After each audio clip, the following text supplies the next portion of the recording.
চরকি আসলে আমাদের বাংলাদেশের মধ্যে অনেক বড় একটা প্ল্যাটফর্ম এবং চরকির কন্টেন্টগুলো খুবই সুন্দর। এর আগের প্রজেক্টগুলো দেখেছি সবারই। সো সেখান থেকে আমার সাথে প্রথম কাজ চরকি। আমি তো খুব এক্সাইটেড। আই হোপ যে অন্য প্রজেক্টের মতো আমাদের প্রজেক্টও অনেক সুন্দর হবে এবং মানুষ পছন্দ করবে।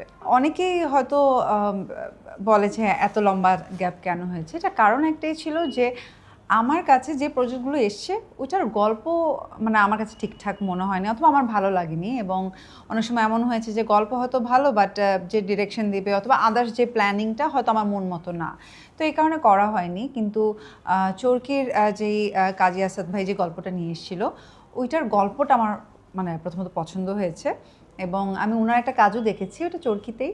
সো এই কাজটাও আমার ভালো লেগেছিলো। তো পরে আমি বললাম ওকে ফাইন।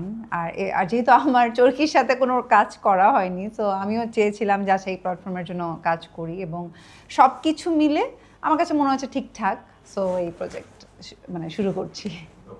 এইটা একটু থ্রিলার টাইপের ফার্স্টে মনে হবে, বাট মানে খুব সুন্দর একটা কনসেপ্ট আছে এই গল্পে। মেয়েটার জার্নির মধ্যে দিয়েই আসলে জিনিসটা রিভিল হয়। আর বেশি কিছু বলবো না, থাক। আমরা তো কিছু ছবি আসলে সামাজিক যোগাযোগ মাধ্যমে দেখেছি আপনার অন্য কাজের ব্যাপারে, তো সেইটা নিয়ে আসলে কোনো কিছু বলা যাবে কিনা, কোনো হিন্টস দেয়া যাবে কিনা? ওইটা আসলে আমি চাই আমার টিম থেকেই বলুক। আমি তো আর একবারে কিছু বলতে পারি না, বাট ডেফিনেটলি অফিসিয়াল নিউজ তো আসবে, তখন আপনারা জানতে পারবেন। হ্যাঁ, আমার 2026-এ আরও কিছু প্রজেক্ট নিয়ে কথা হয়ে আছে এবং প্রত্যেকটা প্রজেক্টই আমার গল্প অনেক পছন্দ হয়েছে। আই হোপ যে আমি খুব শীঘ্রই আপনাদেরকে জানাতে পারবো।